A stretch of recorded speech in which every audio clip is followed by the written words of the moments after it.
Chers amis, nous sommes à quelques jours de la fête de Shavuot qui correspond au don de la Torah il y a à peu près 3300 ans.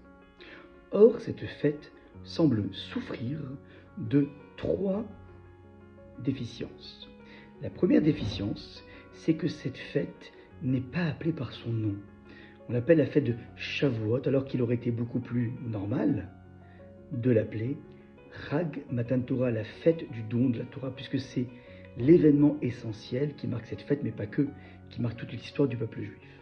Deuxième élément, cette fête n'a pas non plus de date. Le texte de la Torah ne stipule pas le Sivan. Le texte dit juste à l'issue d'un compte de 7 semaines, alors tu fêteras la fête en question. C'est-à-dire qu'en fait, elle n'est pas inscrite dans le temps. Et a priori, troisième déficience, c'est que de façon générale, on aborde toujours une fête avec son élément de mitzvah. Par exemple, la fête de Rosh Hashanah ne peut pas être dissociée du son du shofar. Donc il y a le shofar qui est une sorte de clé d'accès à la fête de Rosh Hashanah. Idem pour tous les symboles très forts de Pessah. Pessah, on ne peut pas l'imaginer sans matzah, sans maror, sans le seder. Bref, chacune des fêtes du calendrier est toujours accompagnée d'une sorte de clé d'accès. Et là, de façon assez incroyable, Shavuot n'a pas de mitzvah spécifique. Ah, vous allez me dire, mais les fameuses tartes au fromage, oui c'est vrai, c'est bon, mais ce n'est pas une mitzvah, ce n'est qu'une habitude. Et donc comment est-ce possible que la fête qui devrait a priori être au top du palmarès des fêtes, puisque c'est la fête qui célèbre le don de la Torah après une sortie d'Égypte, on a enfin un sens dans notre existence.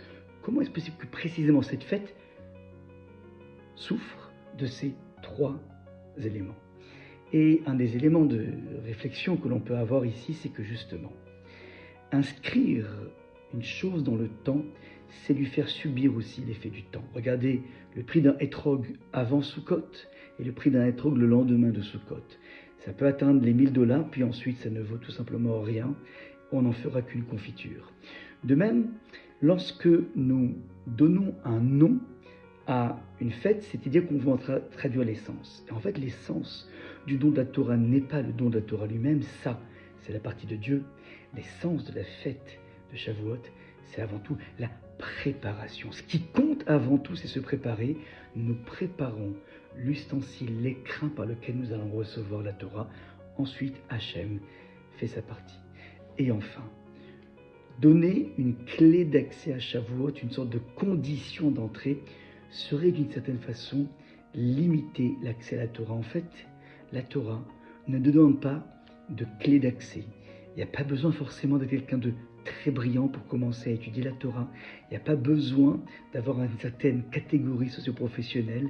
Finalement, éviter de donner une clé d'accès, c'est de rendre la Torah d'autant plus proche du peuple, proche de tous les Juifs qui ont envie d'ouvrir un livre, alors que nous puissions, grâce à cette fête, s'engager et continuer notre engagement dans l'étude de la Torah.